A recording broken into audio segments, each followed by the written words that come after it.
and it's my great pleasure to welcome you all here this evening to an evening of celebration and discovery related to arts, resilience, and social transformation. I'd like to acknowledge in beginning and in welcoming all of you that we are on the unceded territory of the Coast Salish people. And as a way of beginning, I'm very honored to introduce to you Audrey Rivers, who is an elder in the Squamish Nation. She is a member of the membership committee. She has been involved in many blessing ceremonies around the Lower Mainland, including in the Olympic and Paralympic Games. And I was very excited to hear that actually right now there's a project of reclaiming the Squamish language and actually writing it down. It's been an oral tradition language. And they have now 8,000 Squamish words in the dictionary. Welcome, Elder Rivers.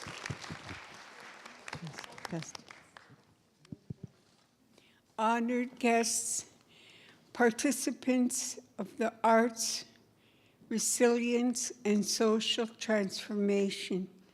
And I welcome each and every one. I welcome you to Salish territory. Vancouver is surrounded and shared by 5 Coast Salish nations. To the east, we have the Stolo and the Katzie Nation. It's situated in the Coquitlam, Simon Fraser area. And to the south, we have the Tawasin in the Ladner area. And to the west, we have the Musqueam in the UBC area of Vancouver. And to the north, we have the Tlaslawit and the Squamish, just right across Burrard Inlet.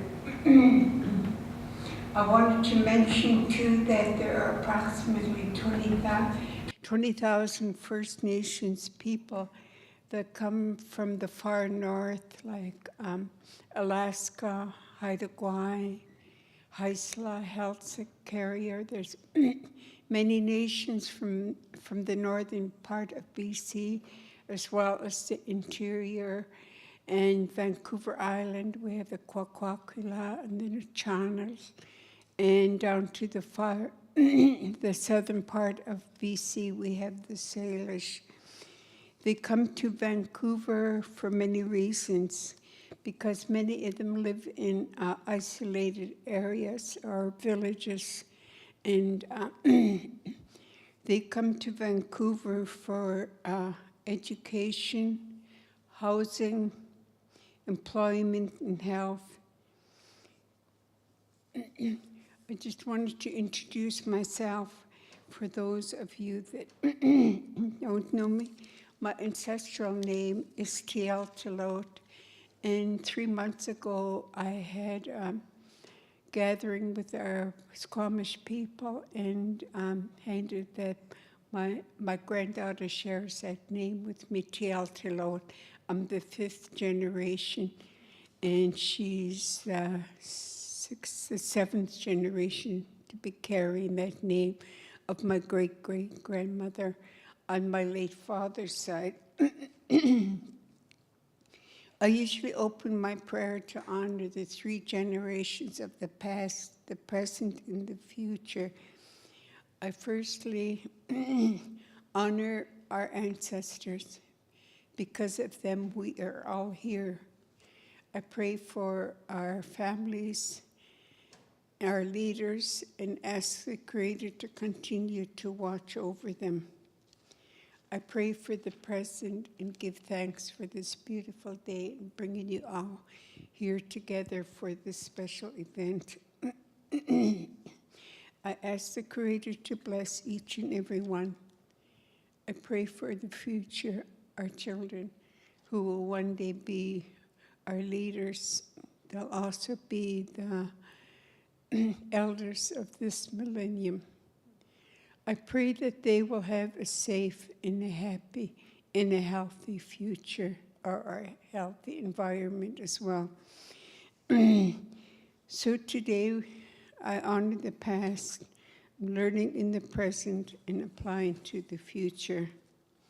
For my closing prayer, I want to offer a Squamish prayer that was made up by my uncle, Dr. Louis Miranda, Chief Louis Miranda, which identifies the Abba, the Allah, and the Great Spirit. It's He who guides, protects, and provides. I ask the Creator, pardon me, I wish ask the Creator to give you guidance in your discussions and solutions to bring you all here this evening. I give thanks for providing the resources also to bring you here this evening and to guide and protect you on your journeys through life and your future. At this time, I wish to honor and thank Dr. Robert Joseph. He's also chief of the Kwakwaka'wakw in the northern BC. And I'd like to offer a prayer. Chingunman Tomi din Anha Squile.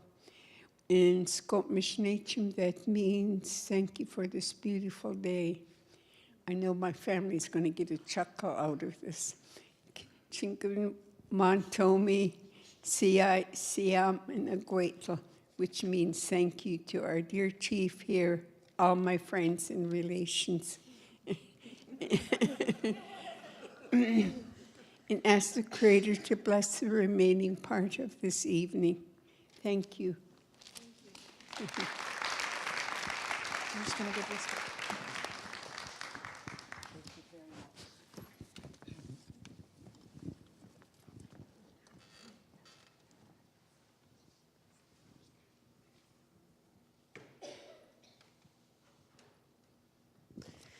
Thank you very much, Audrey Rivers, and what a wonderful beginning for us to be mindful of where we are and the many gifts and the many stories that are part of this land.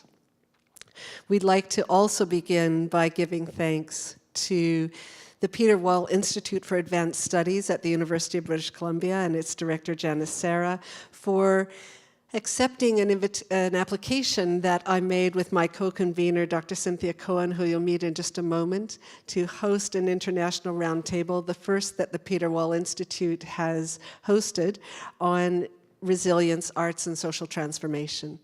We've been very fortunate to have 22 participants from many different parts of the world, as far away as South Africa, Tasmania, Kenya, and many other places, with us for the last week, really exploring these themes and thinking about complex social problems and how they can be addressed. And this evening, I know, is going to be a feast of some of the work of some of those participants and an opportunity also for you to engage and ask questions and learn more about their really exciting and world-changing work.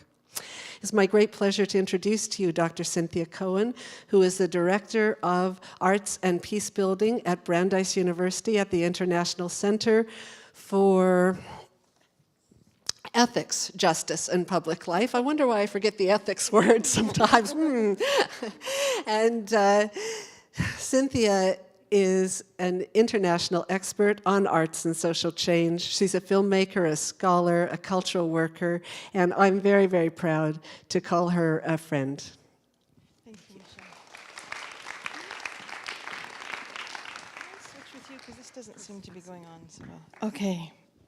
Well, hello, everybody, and thank you for being here to share this conversation, in a conversation with us about arts, social transformation, and resilience. So I wanted to just give you a bit of context for our roundtable and for this evening.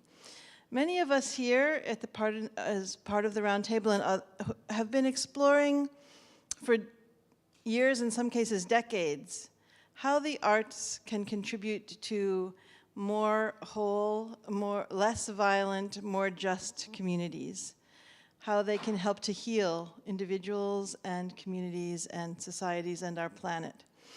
And I was very privileged from my home university at Brandeis to direct a program called Acting Together on the World Stage, which we collaborated with a group called Theater Without Borders in a 7-year inquiry that culminated in 2 anthologies and a documentary film and lots of important convenings and networks and relationships and collaborative projects that grew out of those. And 3 of the people who are core participants, actually 4 of the people who are core participants of the Acting Together project are here. And we do have a film, and I have some copies here, but but I screened it here, it was screened here by the Peter Wall Institute last spring, and so we thought rather than just re-screen the film, I would invite some of the people who are in the film, who are here, to share with you some of their current work.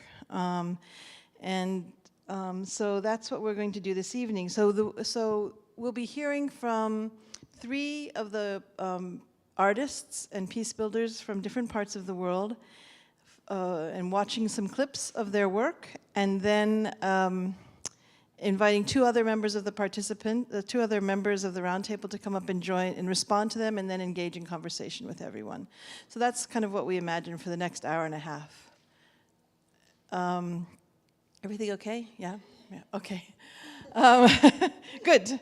We're going to be praying to the technology goddesses this evening that everything is going to work just fine.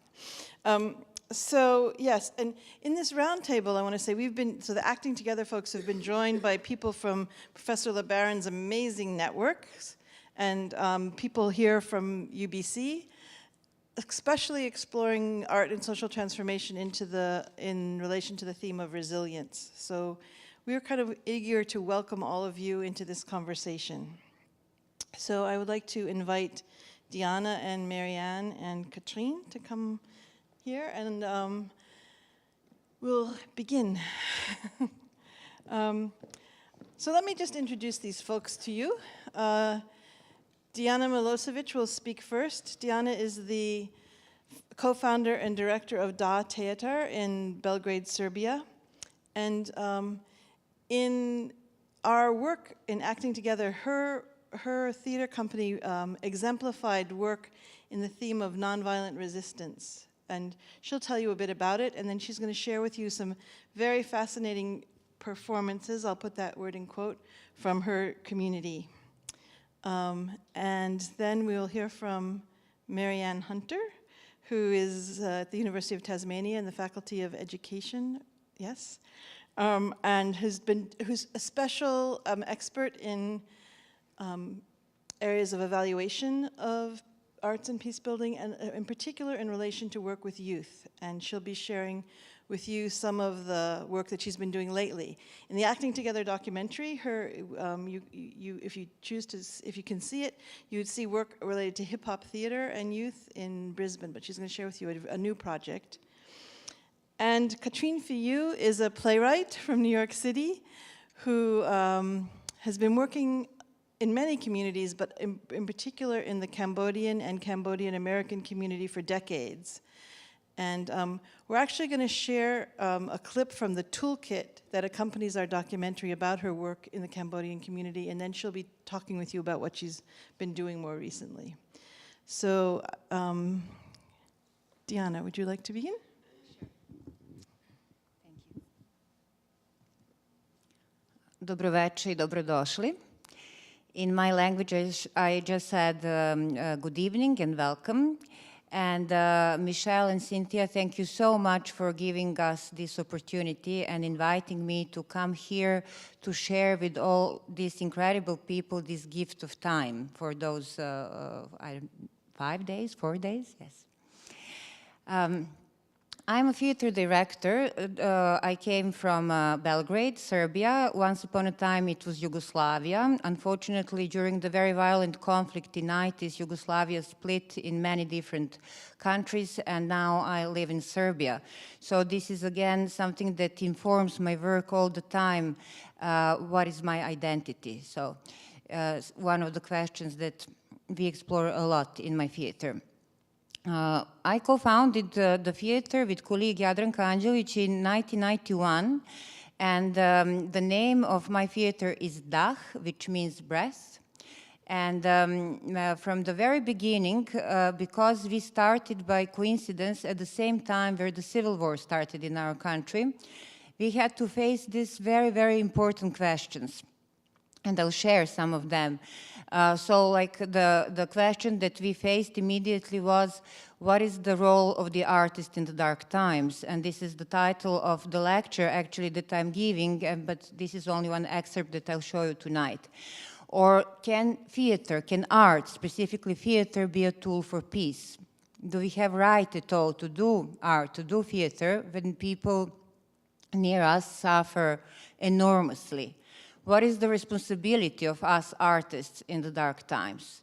So all of these questions resonate in our work until today. We are a 21 years old group, and we created many projects, performances, different activities. But I will speak tonight, or rather show you an excerpt from the movie that speaks about the civil protest in Belgrade, when the members of my company and myself actually joined to our people on the streets.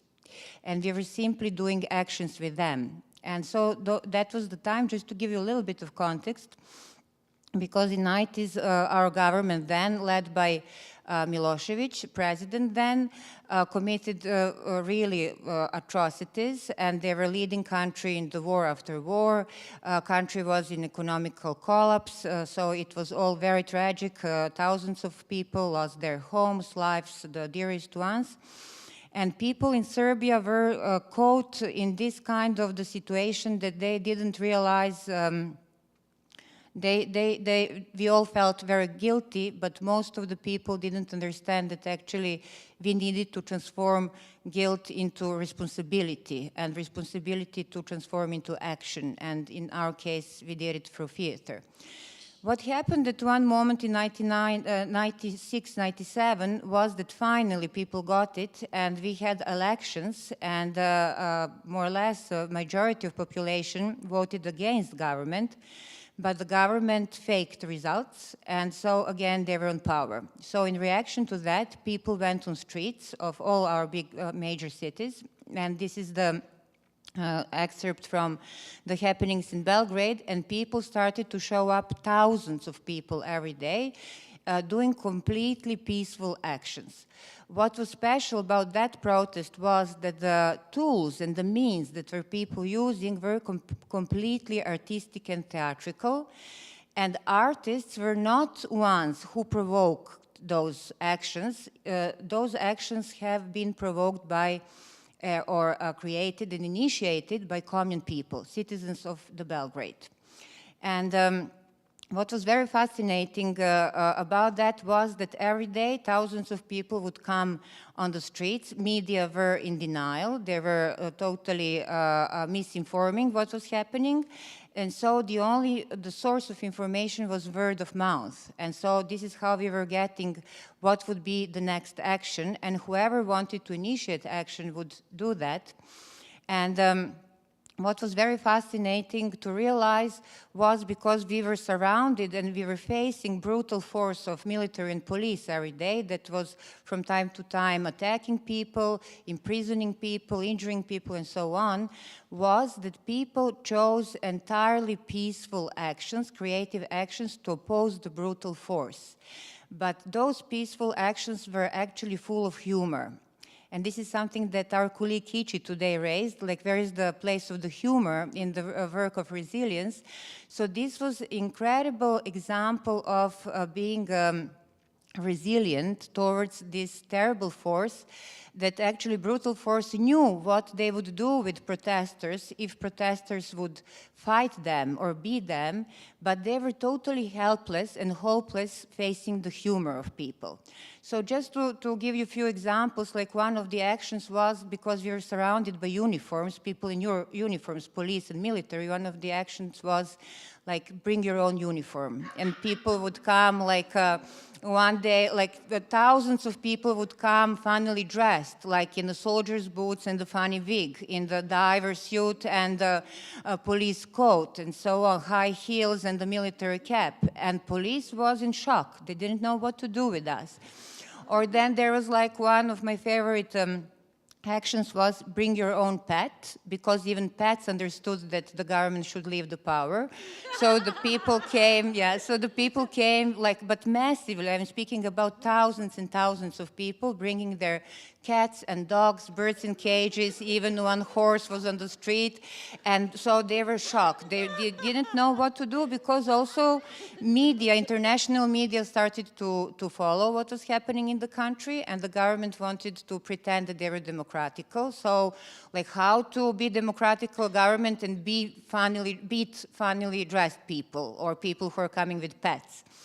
Or like, one of the action was because at one point authorities said like, you cannot be on the streets because you are blocking the traffic. And it was clear that we cannot be only on the walk sides. So an action was, bring your own car, come by your car in the city center, and then stop and repair the car. And so thousands of people would come, and then they would open the hub, and they would like, a policeman would come, like, what are you doing? You're blocking traffic. And the person would say, oh, I'm sorry, like, you know, it just got broken, my engine, I can't move it. And the city was actually completely blocked, but information was spreading in that way. So now I will show you the part of the excerpt. It is the film by very famous Serbian director Goran Markovic, Belgrade Follies, about that protest. So can we please play this excerpt? And I will actually explain you a little bit.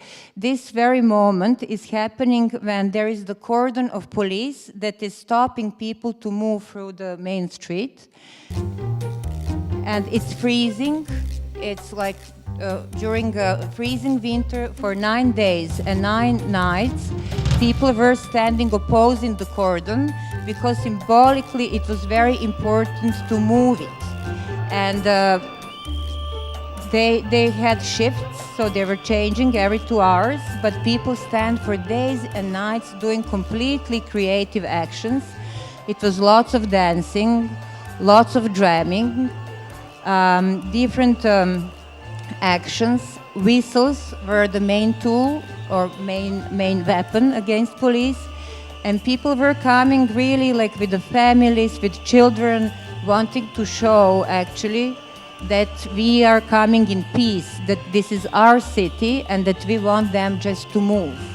So you can see babies, you can see older people.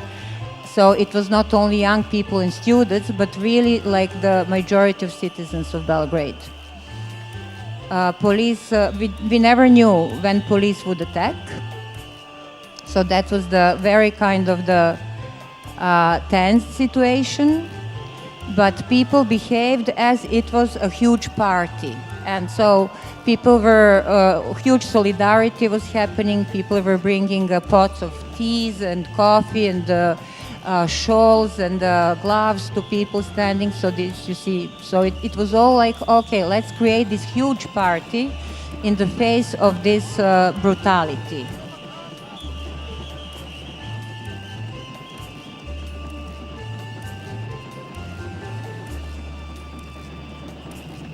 Lots of drumming. It was really very cold. This guy was very brave. Lots of dancing. Musicians, blow them away.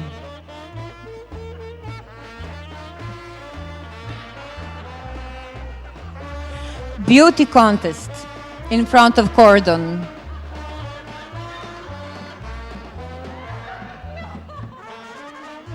And this is my favorite, you will see now, the guy that is totally confused.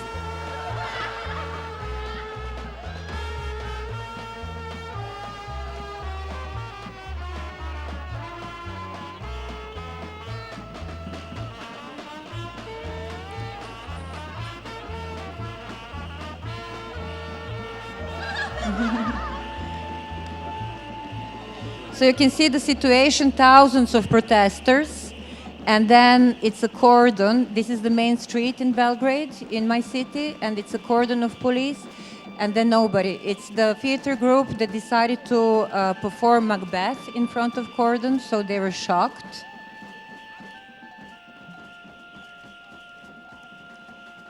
Sabina, how many more minutes I have? And you can see actually that how people were in fact serious. Drummers were really my heroes. They were drumming and keeping the good atmosphere for hours. But as I said, any moment could explode into violence. What's happened, what you're not going to see in this footage now because we don't have time, was that eventually cordon moved and without violence, and it was the first big victory of that protest that brought the seeds, actually, of the change to our country, which in 2000, finally got rid of the dictator. We got a new government, we went towards the very fragile democracy, and unfortunately, again, like just a few months ago, we got the new government that resembles a lot to this one from 90s, but the seeds of change that came from these protests are there, and I think they really create a difference. So can you please stop the video? Yeah. Thank you.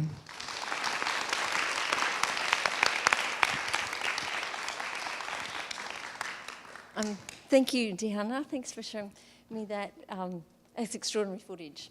My name's Marianne Hunter and I'm from Australia. And first of all, I'd like to acknowledge the traditional owners and contemporary custodians of the land on which we're gathered here today. And I'd also like to convey my respect to elders past, present and future. I've had the great privilege of working with some of the future elders in the Australian community, so with Aboriginal communities who are dealing with conflict both within their community and also cross-culturally with a number of different kind of cultural groups who are beginning to learn how to work together and live together and play together in peaceful coexistence. And the basis of that work is actually shown in the Acting Together video, where I was what's called a peace dramaturg. My background is actually in drama studies and education studies, and I worked with an organisation, I'm still working with them now, as we made up the term peace dramaturg, which was someone who could bring in both something of the peace and conflict studies field with the idea of drama and communication and how people work together in participatory community-based work. But today I've brought something different because I'm currently working in an education faculty and I currently work in the area of evaluation. So one of the things about what we've been talking about this last week, and thank you to the Peter Wall Institute for Advanced Studies to enable this opportunity. One of the things we've been talking about this week is social transformation and resilience. And for me, you can't talk about social transformation unless you talk about children and young people.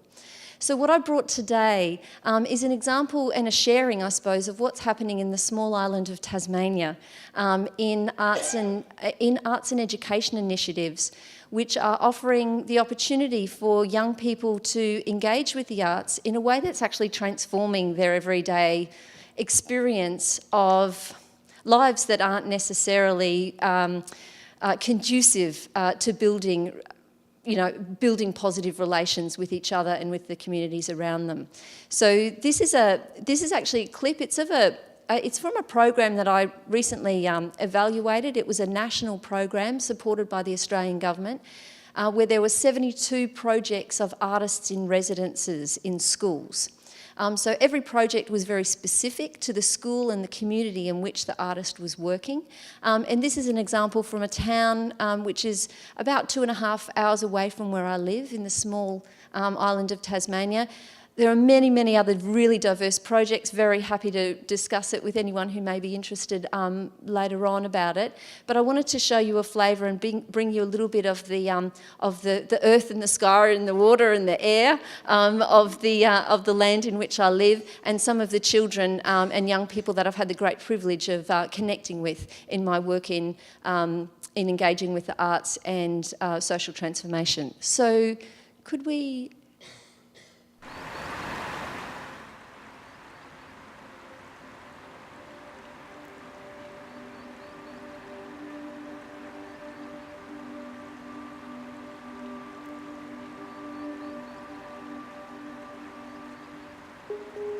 Rains too much. They think that seeding the clouds helps the dams. You can't drink our water. It's yummy though. Yeah, unless you... Yeah. It is nice actually. It's brown, but it's nice. Because it's there, I'm just used to drinking that tap water. I'll drink it, but... Really, when we got here, we were so affected by the place. With the, you know, the mining landscape, the effect that that's had on the environment, and then the natural environment, which is, they're so contrasting, and that's quite a moving thing. Like, I found that very affecting. And the isolation is also very affecting, and seeing the effect that the isolation has on a community. We essentially just went, okay, let's let this place seep into us and see what comes of that. Art making for me is a process of discovery. It's really about searching. So while I can have some idea about where I want to get to, I actually enjoy the process of just going on the journey. And when you're an artist and you come into a new context, the way you worked before, the way you approached things before doesn't always hold true to where you are now. So there's always a certain amount of reinventing that has to go on. And that's what has been going on here, I guess. Mountain Heights School is situated in Queenstown, which is on the west coast of Tasmania, and the students at Mountain Heights School come from Zeehan and Strahan and Gormiston and surrounding areas. Many of our students have experienced trauma in their life, so students find sometimes participation in a regular school program quite challenging, and so we provide lots of alternative programs for them to participate in. The AIR program was offered to all students in grade 9 to 10, so we held a student assembly where we offered the program to our grade 9-10 students, and students could opt in. Well, basically what we wanted to do was sit down with the students without any ideas of what we were going to do, and we started to record their conversations. And we'd ask them about their life in Queenstown, about the things they do, about things that happened to us, and get them to explain why is it that there were rocks showering down on our roof at 8 o'clock in the night. If I was like trying to hit that building over there, I'd probably throw it from here because I can reach that. Because so by the time you throw you it, can just walk. you got no idea. You where don't it have to is. run, you can just walk off. Or if you run, you get to your hiding spot quicker. From those stories, we'd get little snippets, the Queenstown legends, the stories going around, and we would take those stories and then start to build upon them in a visual way. Just trying to find a visual equivalent for some of the stories that they've been talking about, so that it's not a foreign experience to themselves, and so that the art that gets made still reflects them.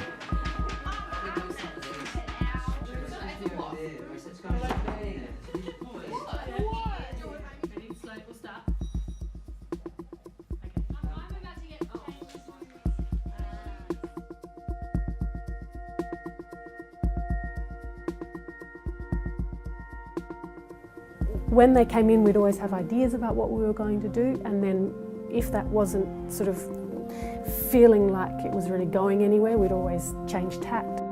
That's been a bit of a new thing for them, that you can come into a space and go, that's not working, let's try this. We can play with those ideas, and then it turns into something.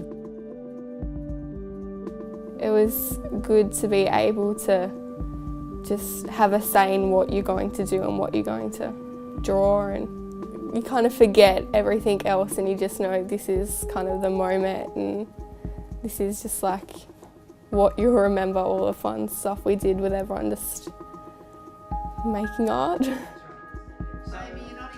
I thought it would have been a bit more structured, but then at the same time it's fun because you're thinking, oh, it might be like this, but at the same time it might be like that.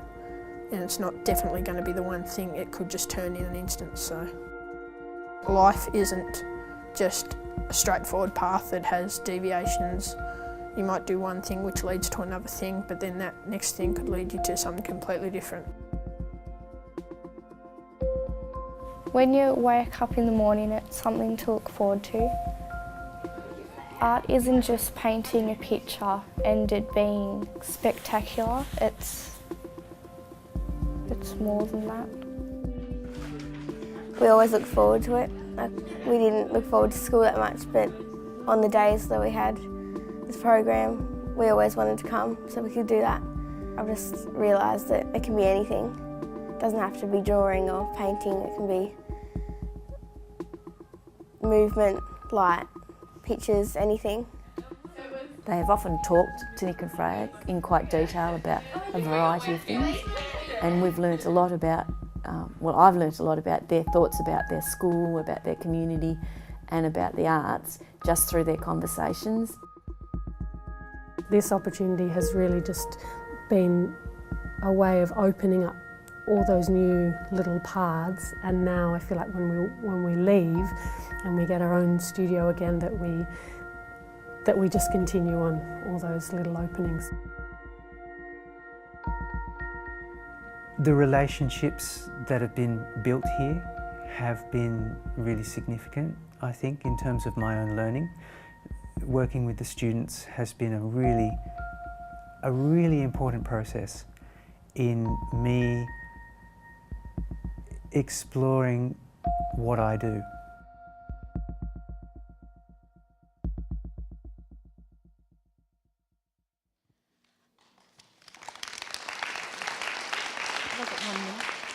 And the second reason why I also wanted to bring this is that I've had the privilege over the last few days of sharing time with a number of artists whose work I have got to know over the last 5 to 7 years through the Acting Together project, and whose work I greatly admire.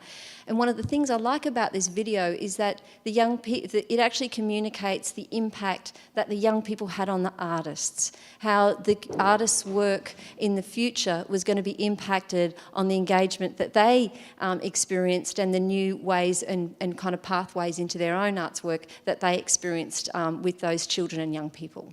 So thank you very much, and thank you for allowing the space and time to share that with you.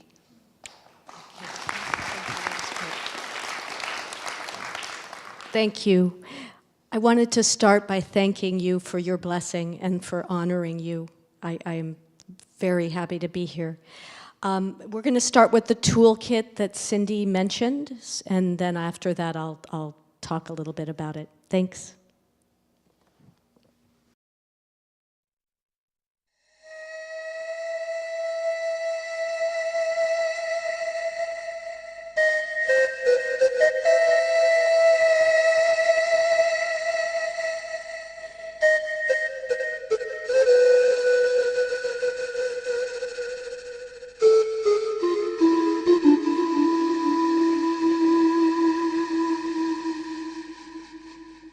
When the Khmer Rouge took over Cambodia, a number of things happened. They essentially closed down the borders, essentially enslaved the entire population, and we experienced destruction at every level of society. We also saw destruction of something that I believe to be the most important element of the country's soul, which is art and education. They blindfolded me for a long time. Suddenly they took off the blindfold and took my photo. Who are you? A photograph on the wall, like you. Bati? Yes? You saw right. There was something at the bottom of my photo. A child's hand. They took off the blindfold, and my daughter, she reached up to me. I did not move. They shot her first. I did not protect her. She reached up to me.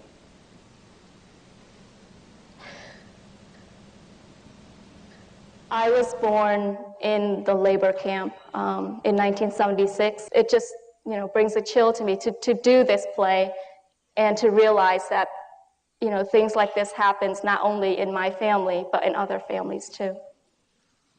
The reason I survived, I was stealing food from my neighbor, and I saved my portion for my dad because I realized my dad and I am the only one that left to survive. So that's only a little bit my story. I'll pass on to. In 1975, when the Khmer Rouge came into power,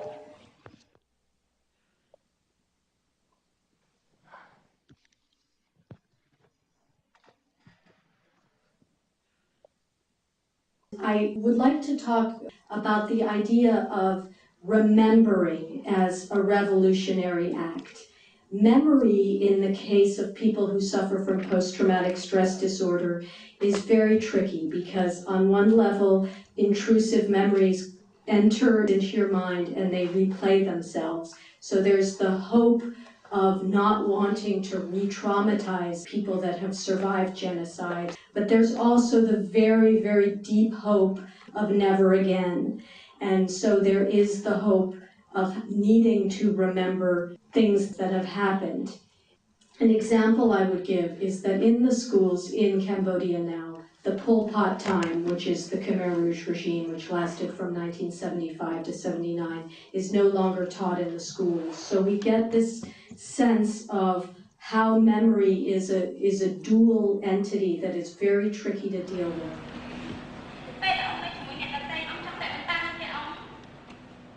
In the late 1980s, I started writing about Cambodian refugees who had arrived in the United States. And there were 150 Cambodian refugee women who suffered from psychosomatic blindness. This first passage is from the character of Tita San, who is the lead in the play. And she's a 50-year-old Cambodian refugee woman who's come to the United States to live with her brother. They tied Own to a tree, a magnolia. They're forcing her to marry. The official, he unties her. He points to the young soldier. Will you marry him? She shakes her head no. She is stubborn. Will not accept. The official takes out his blade. They cut off her head. He throws it into a fire where a pile of corpses and body parts burn. Smoke got in my eye. Don't cry, or they'll kill you. One of Tita's discoveries is to come to understand that her daughter was indeed extremely brave in what she did. Along the journey of all the research I did are all the revolutionary acts that people did do, and they included saying no at every turn. You actually performed a lot of interviews with Cambodian women in the United States, and I was wondering how they reacted to your finished product. There's a lot of silence, and what I found interesting about theater is that it stood outside of politics. Every time that we would do these plays, afterwards people would just sit in their seats and no one would leave.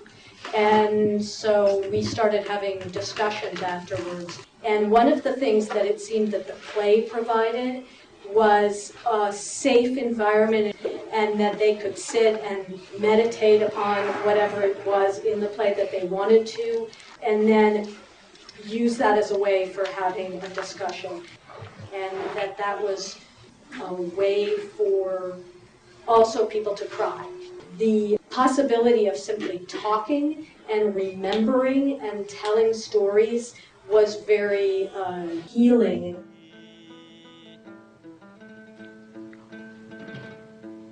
ដានណាយស្រីប្រុសស្ដាប់ចុងប្រវត្តិខ្ញុំនៃអើយគិតទៅពីផ្សោភីនៃមាតុភូមិយើង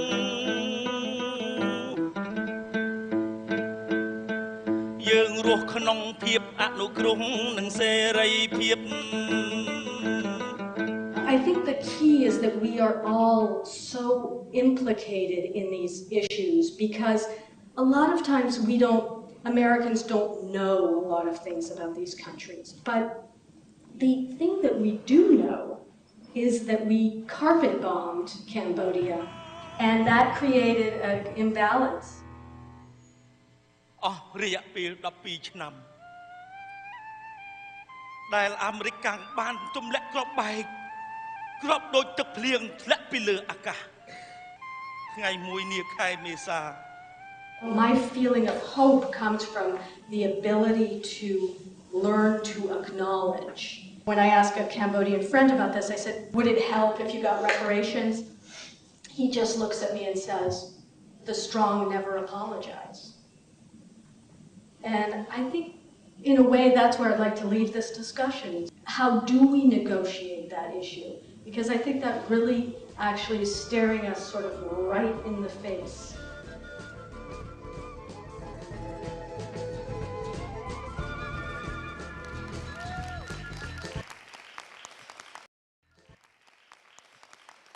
I was just going to say that in the chapter of the anthology that I wrote about Yang Si-tol, who is the performer that was in the opera Where Elephants Weep. He's a very well-known Cambodian theater artist, and he's also a survivor of the Khmer Rouge regime.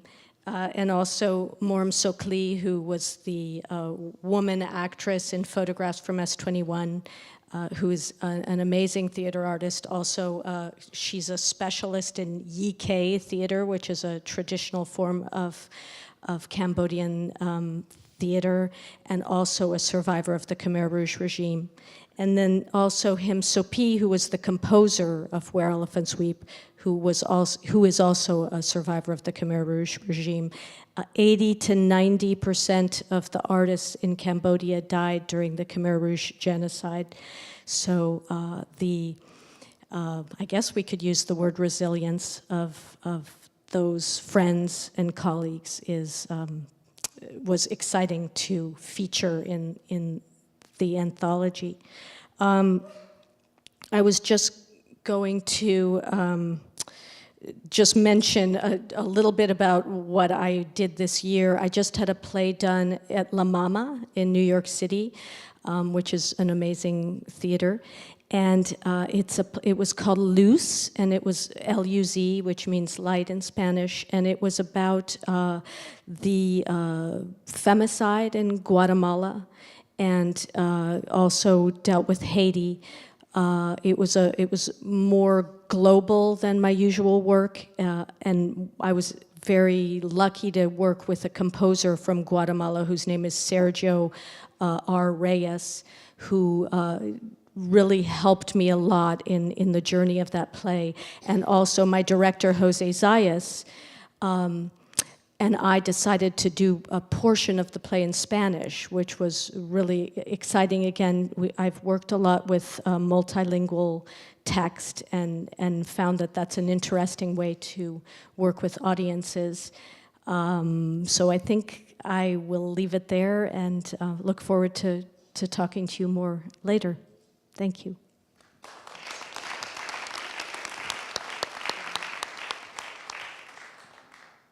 Okay, well, so these are three incredibly rich examples of how arts are contributing to the revitalization of communities and the resistance of abuses of power and to resilience and reconciliation. So we've invited two additional members of the round table to respond and open this for conversation. So Kiche and Kathy, would you come forward? First, we'll hear from Kiche Magak, Dr. Kiche Magak, who is a lecturer at the University, Maseno University in Kisumu, Kenya, who, among other things, collaborated on an international soap opera with a colleague, Kate Gardner, and that work is described in the Acting Together project. But he's, as he will tell you, or I will tell you, that he does all things community, health and education and development of various kinds, and is, I would say, a beacon of integrity in his community, and has been participating with us in the roundtable this week in very, very profound ways, really, the stories that you've shared. And this Kathy Suslov is someone I don't know from Acting Together, so I need to just refer to a few notes. Kathy Suslov is a professor of art history, visual art and theory at UBC, and a member of the Peter Wall Institute of Advanced Studies. She's published books and articles in the fields of performance studies, photography, art theory, painting, sculpture, photography, and film. In Vancouver, she's on the board of the Live Vancouver Performance Art Biennale. And before coming to Vancouver 2 years ago, Catherine taught at the University of California, Santa Cruz for 24 years, where she held a UC Presidential Chair in Visual and Performance Studies. And I also want to say, Kathy, that your voice has been such an important one in the roundtable. So thanks to both of you for just reflecting a bit on the stories that you've just heard in light of the our discussions at the roundtable and your own life experiences and your disciplines. So we agreed, Kathy, I think that you would go first. Yeah? Thanks a lot. I have to have a mic. Thank you very much. It's been a real honor and also a bit of a shock to be part of this group. I wasn't part of the original group, as you just heard, but also to be with artists from all over the world and people who are working basically with communities from all over the world. It's really opened my eyes a lot to the many different methods and ways of thinking about art that really aren't very open in most areas of North America, I'd say. That we're not really aware of this kind of work in many ways, and I think it's really important that you three and Kiche as well, and many members of our workshop have been doing this work and have opened my eyes, and I think will open many other eyes as well. So I just want to say, one thing I find so valuable is social documentation in this kind of work. So these films, for instance, and clips, and testimonies are really significant for this work. First, to understand it, because so much of what goes on isn't known by anybody except the artists and the communities involved at the time, and nor should it be in many cases. But then later, for us to understand what happened and how to do more of this kind of work and where to do it, those things come across in social documentation, and it's really a great thing to think about in conjunction with all the work together, and I think that's really significant to sort of put into our mix. So we shouldn't just do the art, and we shouldn't just think about how we do it and where we do it, but we also need to document it and make that really part of the entire process. Because that's the only way it's going to get known to more and more people, and that's really important. I had a number of thoughts throughout the week, and I want to just say that I'm trying to touch on some things that might resonate with you after hearing our artists tonight and after looking at the film clips and seeing the Dance on Fairness, if you were here for that as well. Some of these issues do overlap. But there's a lot more to say than I could possibly say now, and also there's things that you will have thought about that I won't have thought about myself, and that is one of the exciting things about doing research with artists and in an interdisciplinary group. So one of the things I really came away with is that we tend to think of art in the first case as an individual project, as a project of a creator, as the project of someone who has inspiration and who is, has training in most cases and who has experience in what they make. But the other thing that we need to always put in the mix if we're going to have social transformation or social justice with art is that to always remember that it can't only be individual, that it has to be relational. And for my take on it, it's the relational, community-based issues that are the most important and I would say original parts of our projects, or of your projects. They're not really my projects, but our projects, I guess. So that is really significant. And this term relational has been used a lot in regards to art in the last 10 years, in regards to the kind of art that people install in museums and put on gallery walls. And I think that's a real disservice to what relational art really is. Because relational art has to speak to communities. It can't speak to everyone, it has to speak to communities, and communities tend to be local, not universalized, not all the same. They tend to be diverse. They tend to have specific needs and specific histories, and I think that that has to be kept in mind. And I think our group made that really clear to me and to each other. I think we all made that clear to each other, how important the local situation is. So just to bring it right back home to Vancouver is, because I'm the Vancouver person here on the panel, is to say that there was this wonderful event that took place a couple of weeks ago in Vancouver for 4 days called Institutions by Artists, and some of you might have been there and some of you might have heard of it.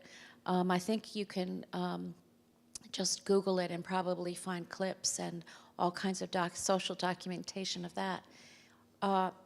Artists who run institutions and who make art for communities in art institutions all over the world came together and came from across Canada and from all over the world to talk about how do artists make things when they do it for themselves. Well, how do they make connections with audiences?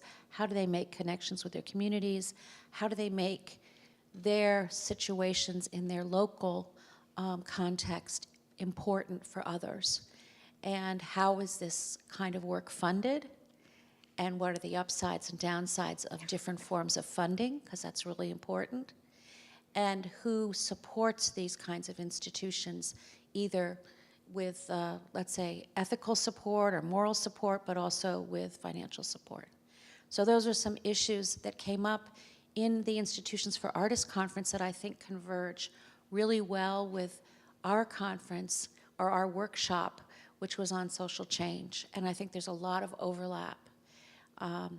So that's basically kind of covering my thoughts about the conference. So, and the workshop. So now I'm going to hand it over, and then I hope we'll have questions and discussions with you all.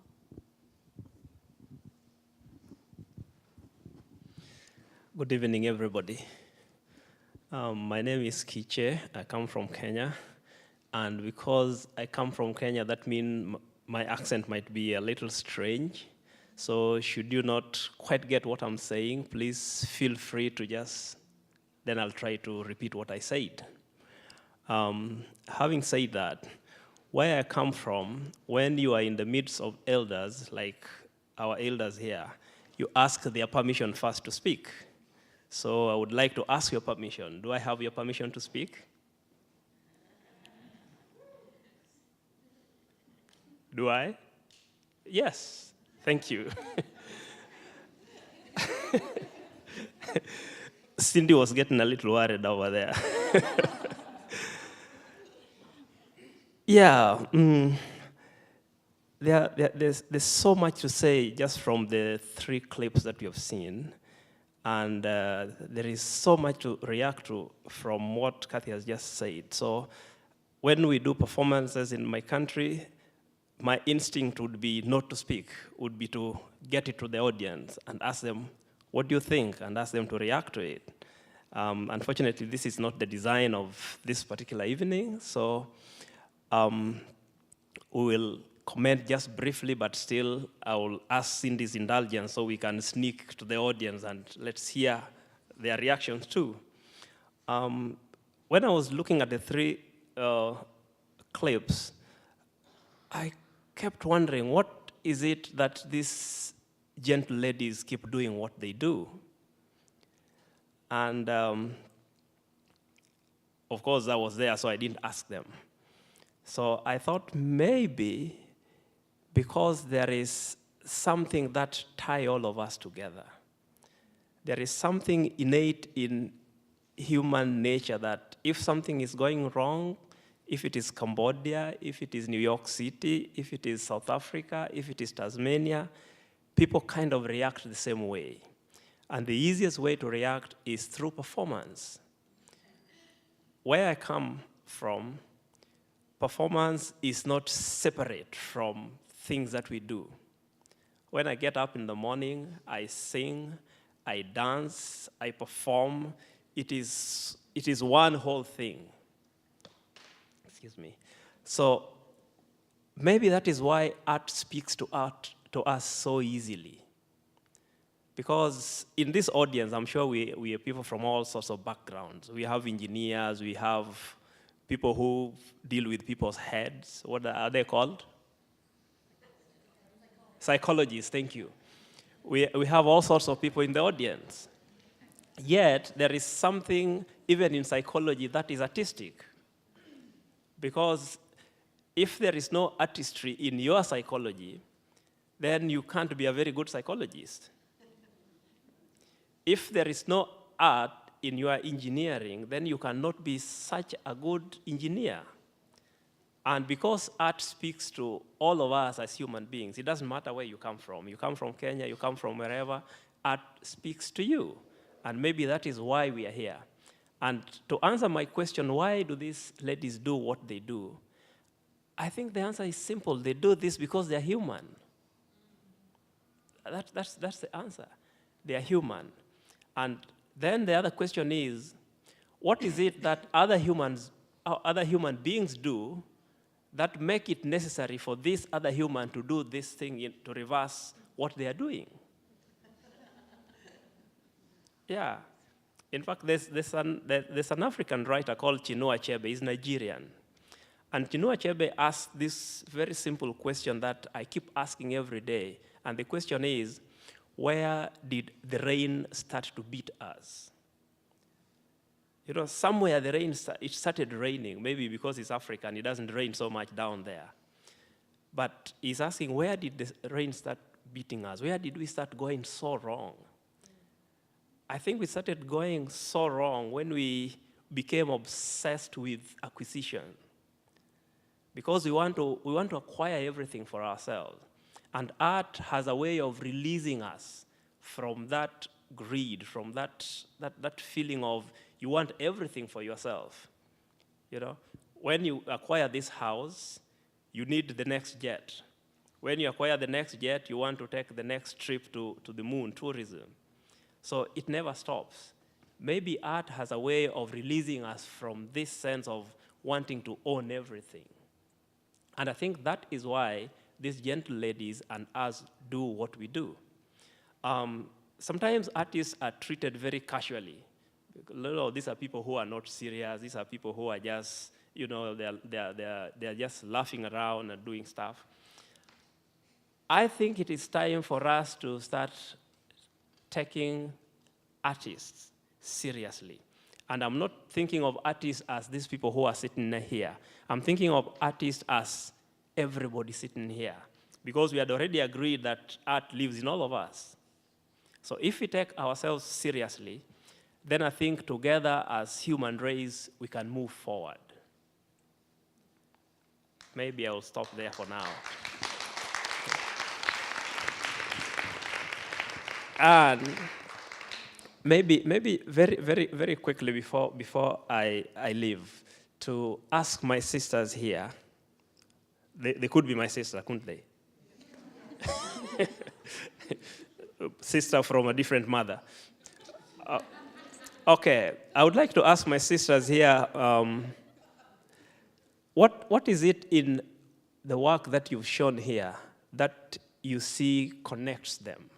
maybe that's something you not think about. You don't have to answer it, but if you can just quickly think of what do you think connect the work that you've shown here. That if Diana was to come to New York City, would do a Cambodia.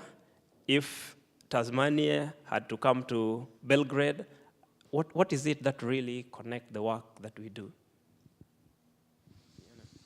Yeah, that's a great question. I think for me it is definitely the connection is the wound. And I think this is the wounds that we are working from a lot. But then how to move from the wound to the light. And it was very obvious in your examples, and I guess also in the examples of the people on the streets of Belgrade. What you said was so beautiful, Kiche, and I just wish we could have it on video. Maybe we do. Humanity is what connects us, and love.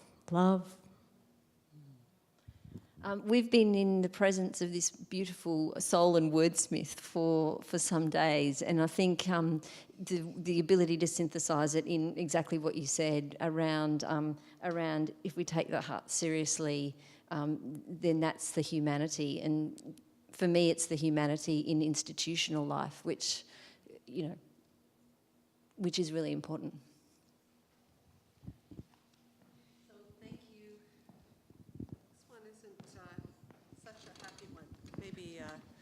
We'll put this one down. Thank you.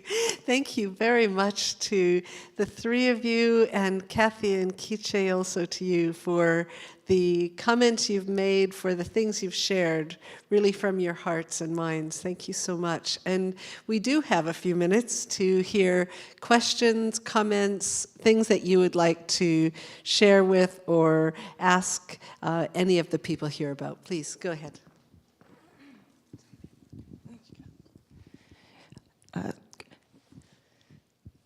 Good evening, everybody. My name is Karen Joseph, and I'm actually joining you here today as a representative of Reconciliation Canada.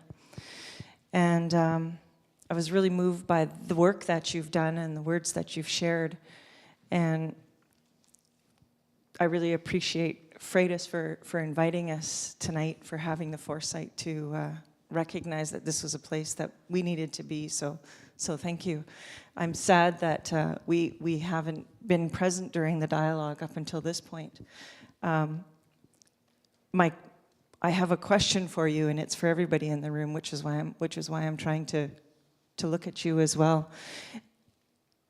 We are in the process of reconciliation. The Truth and Reconciliation Commission of Canada has gone unnoticed, unmentioned, unacknowledged, and really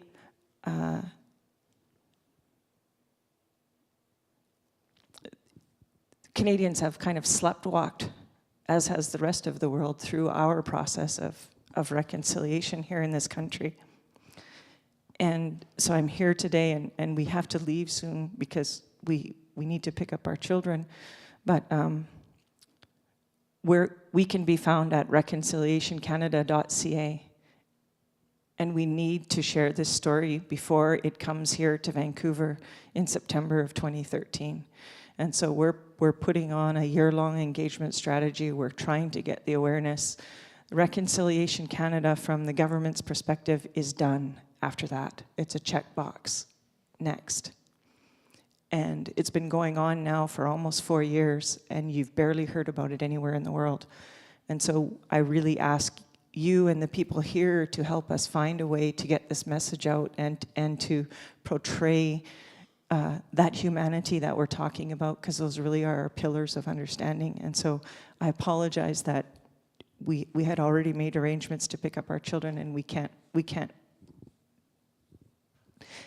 abolish that responsibility. So please contact us, and we ask for your help in trying to move this message forward. Heichka Gelekesla.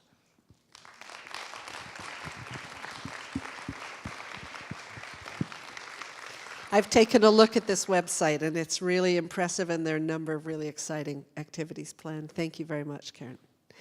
Other comments, questions from anyone?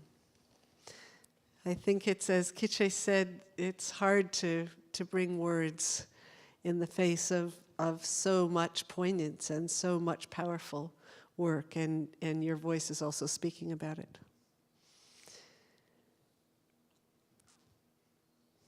Yes, please. Thank you very much. I'm very moved. And I just have a question. I think it's actually related to Karen's remarks and questions too of, I mean, I'm originally from the States. I'm a student here in Canada right now. And I've heard it said that the Occupy movement and all the gatherings that have been worldwide in the last 18 months or so, but I've heard this analogy made that, you know, we can't really quite get going here in Canada and in the States with these movements, although Quebec's situation perhaps is a little different because they have gotten some action out of their gatherings and their protests. But I was struck by your footage of Belgrade and it being before the millennium, and we forget, you know, history moves on, and so I also appreciated the lady's points about memory and how important it is to remember. But I've experienced that to be true, and your footage of Belgrade just reminded me of how it seems like with the Arab Spring and your situation in Eastern Europe, that the people were more motivated for change because they had lack. And that part of our issue here in Canada and the US is that we really don't have enough of a lack. Although again, and I know they've just left, but that's compared to the situation of many of the Indigenous people who very much do feel that gap. So I don't know if, I feel like, I'm sorry, I'm very tired, I don't know if that made sense, but do you see any way in which we can bridge that basically it's our ease and our comfort and our privilege, that maybe we intellectually are troubled by things, but how do we actually bridge that gap of we don't lack enough to actually have our lives affected such that we stay in the street, or we even somehow feel enough to fight for someone else's children? Do you know what I'm saying, any of you? Or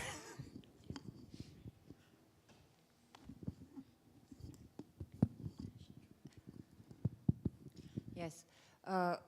Yeah, I think it's a very, very important question. I would refer to this burning something to the wound, that you have to see what is it in you that really moves you out of the safety zone, out of the zone where everything is okay. And I think it is very personal, extremely personal. And then when it is really personal and you connect with that and do an action, then it becomes very political. And it matters to the community as well.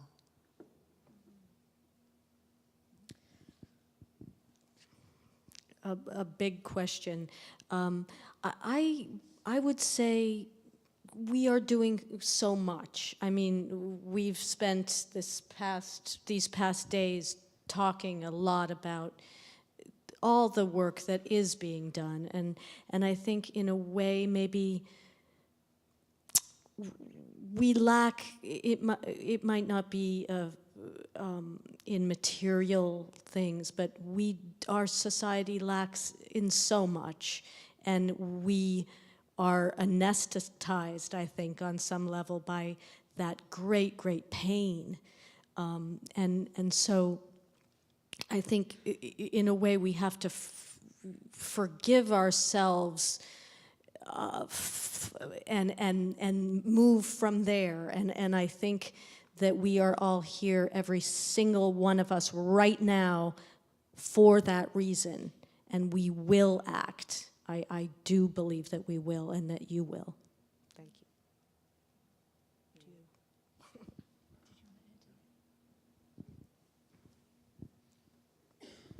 you. I have a little story to share. I'll make it very brief. In 2007, Kenya was plunged into a very violent post-election violence. Maybe some of you can remember that. And when I saw the Belgrade policemen being given flowers, it reminded me of what happened in Kenya. sometimes we forget that even police are also human. And because we do not treat them as human, then they treat us back badly. In Kenya, when I went back to, I was in New York when the violence erupted. When I went back, it was a long process. When I got back home, I found, because the violence took ethnic dimension, so it was really bad. So when I went home, I found the people from other communities in my town. In my town, I'm coming from a community called Luo. In that town, that is the majority. So the non-Luos in that town were really being persecuted, and they were in churches, they were in police stations, and it was like 4, 5, going to 1 week, staying in those police stations and churches, and they didn't have any food. And for over 1 week, the policemen have been engaged in running battles with young people. And actually, when they say young people, it's just young men, really. The girls are at home. And because I knew some of these policemen, they started asking me, because we were trying to mobilize food to take to the police station so the people who were marooned there could eat. It was so surprising that the police did not even have food. So the food that we were taking to the people in the police stations and the churches, the policemen were also asking for this food. So when I saw those flowers, it reminded me that sometimes maybe if we treated the policemen and women with more humanity, then they might even stand against the system that sent them against us. Because surely in my town, when we started treating the policemen nicely, giving them food and talking to them as human beings, the violence almost ceased overnight. And so I think it is time for us, especially in violent situations, to start thinking of how we interact with policemen. Okay, thanks very much. Any other comments from here? Shall we see if there's one or two more questions, and then we'll bring our evening to a close. Rena, thanks.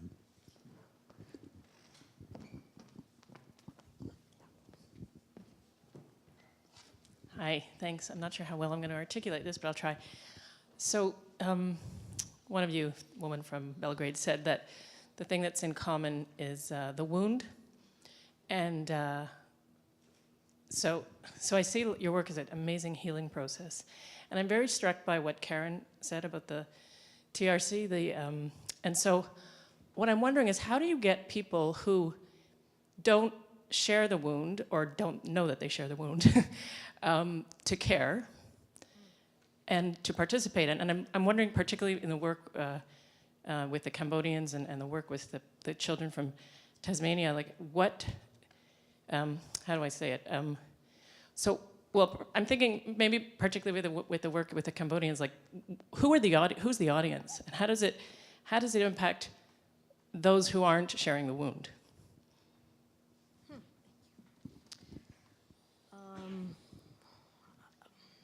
I don't know how to. Who was the audience for the pieces, or? Well, Where Elephants Weep was produced in Phnom Penh, and it was an amazing project just because it united a lot of different cultures and also different age groups. But actually, when it went on television, it was broadcast on TV once, and then the second time it was after that it was banned. The government banned it from being shown again, which is interesting because I think it shows that the power of certain kind of art can seem dangerous to a government. I guess one thing that comes to mind in terms of the wound is I believe that if people knew, for example, if they were aware of the carpet bombing that happened in Cambodia, if they actually just simply listened, like I have listened to Cambodian people explain how the bombs went over their villages and they fell on like, for example, people in the middle of a wedding ceremony or just on daily life. And then these massive craters happened, and then it rained, and then malaria came. I mean, I think that history is something that can be instructive in letting people share in the story. I think maybe sometimes people just don't know what happened, and so they're not able to understand their responsibility. And I think that I'm not talking about people need to feel guilty, but I think they need to simply know. So I think that can be helpful. I mean, the work that I've done in Lowell, Massachusetts, for example, which has one of the largest Cambodian populations in the country, I think that people get to know the situation because they're together. So I don't know if that helps.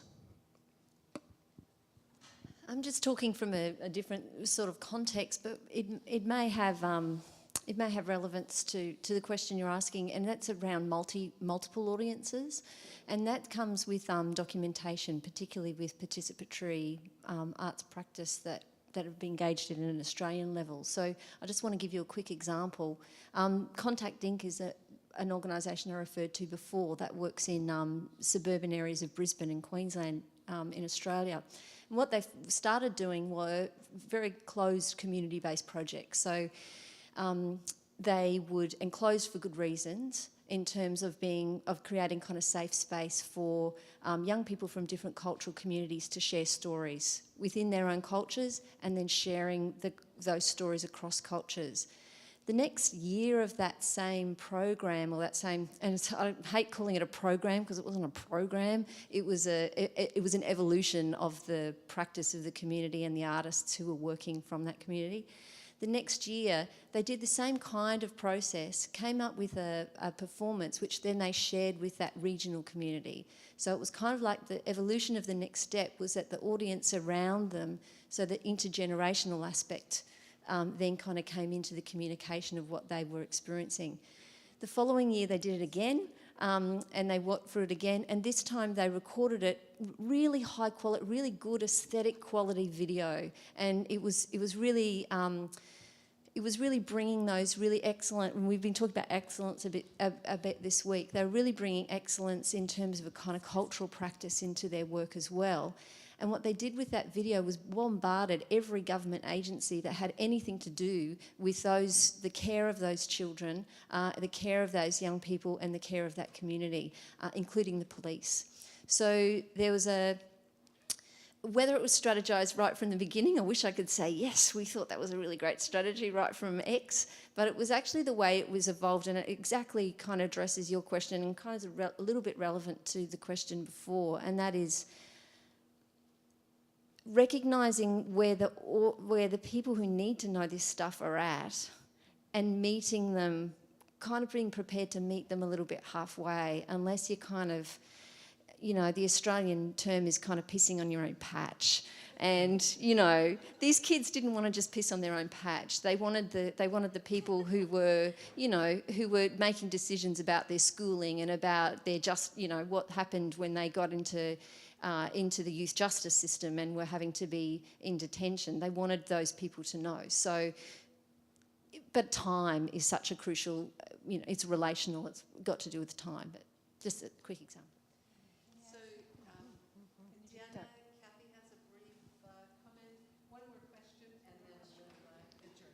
I've got a question over here. It's a follow-through, and maybe if I can ask it, because it relates very closely to the last one. It sort of turns it another way.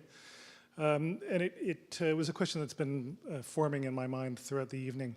I'm interested in how, when art arises out of trauma, in what cases it is about knowing, and on the other hand, when can it be about healing? And I think that was sort of the nub of the question over here also. So when art is about knowing, it can be about expression, it can be about testifying to events that happened, it can be about informing the public, or a wider public, or it may be about informing the person who experienced the trauma by bringing it to a clearer state of focus. So there's knowing on the one hand, and we can think of that also in terms of truth. Okay, I'm thinking about the previous speaker and the Truth and Reconciliation Committee and process. On the other hand, art needs to be about healing, and sometimes really is about healing, and in that case, it's about reconciliation. So coming to those two words once again. I'm interested to know from all of you, and I'm interested really in the reconciliation part, and I'm thinking in terms of Quiche's metaphor, when can art be the kind of food that can feed both sides of the trauma so it can bring them together? And if any of you have examples or something to offer along those lines. Thank you. I would just like, but it is very connected with the previous comment or question. I think that art and theater have this unique possibility to go straight to human hearts. I mean, it's about compassion.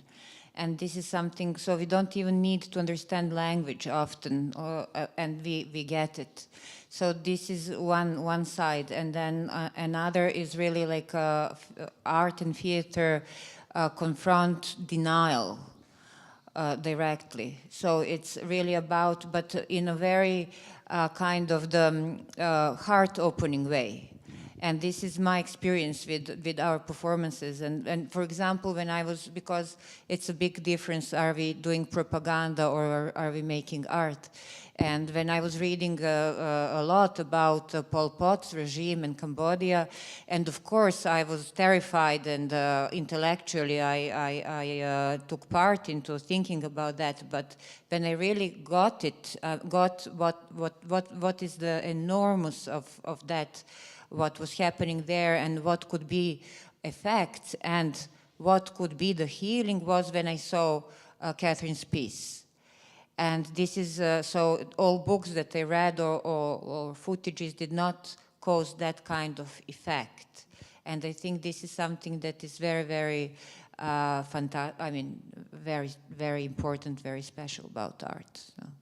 There are many, many examples like that. I mean, and also theater specifically creates the space where we, that we share and where we can really meet in totally big, big differences, and where we can laugh as well together.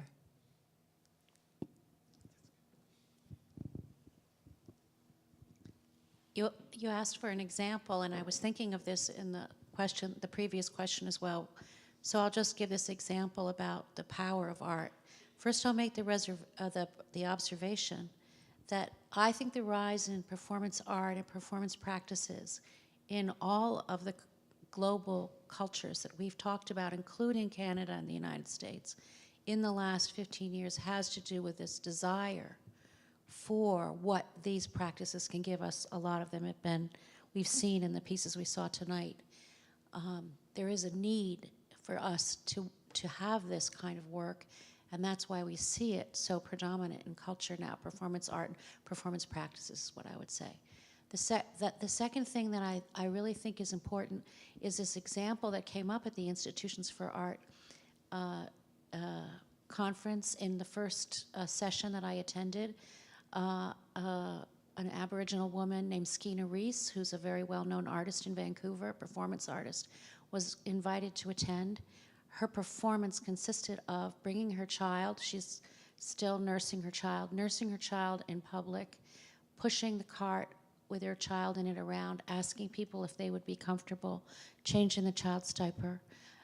In other words, pushing her situation, the situation of her people as marginalized, as on the street with their children, women who have nowhere to go. She was changing her clothes and dressing in clothes that she'd found on the street, and talking about this during the conference, during the papers, and during the discussions. And it was an incredible intervention. It was not noticed by everyone because, you know, don't look at it and it won't be there. The other thing was, the people that noticed it, some of them thought it was so powerful. Like me, I'm one of those, obviously. I thought it was such an intervention by a performance artist about a situation that's local. But also, it was there were others who just thought it was, they didn't understand it. Now, what's this street person doing here? You know? So I think that, you know, if we can pull those kinds of moments out, we might have more of an answer to your question, Richard.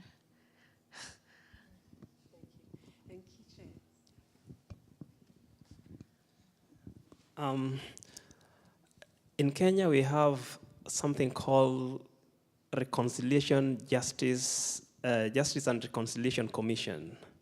It is heavily funded by the government. It has been going on for the last 3 or 4 years. It is not working because people are not even going to testify over what happened because so many of such commissions have been formed before and nothing comes out of them. So people are already disillusioned. What seemed to be working, this is a roundabout way of responding to your question.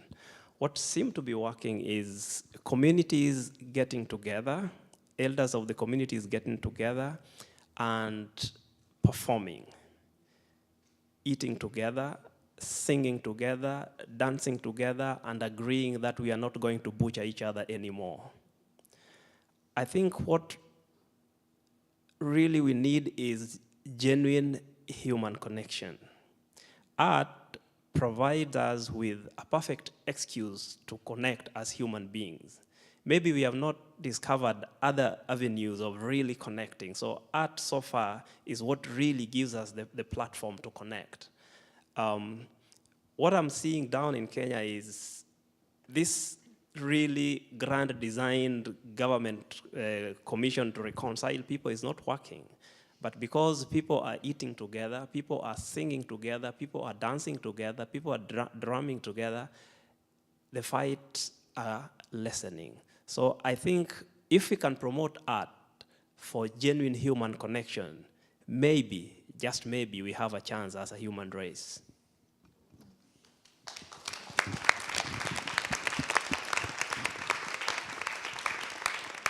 So thank you for sharing the feast with us, the feast of this past week that we've had the privilege of enjoying at the Peter Wall Institute for Advanced Studies at UBC. We'd like to very much thank Dr. Janice Serra, the director of the Peter Wall Institute, who's here with us tonight. Very much thank Joe Forbes, also from the Peter Wall Institute, who really made all of these trains and films and all sorts of other moving pieces work, not only tonight, but all week, and has been extraordinarily amazing in all respects. Also, Andrew Diltz and Megan Coyle, who are here with us, who also did tremendous work in helping this all come about. And all of the roundtable participants who came and have given so much of their time and their energy to work on all of these initiatives, only some of which you've heard small bits about. So we look forward to continuing this work and to continuing these conversations with you. And for the last word, back to Cindy Cohen. Okay.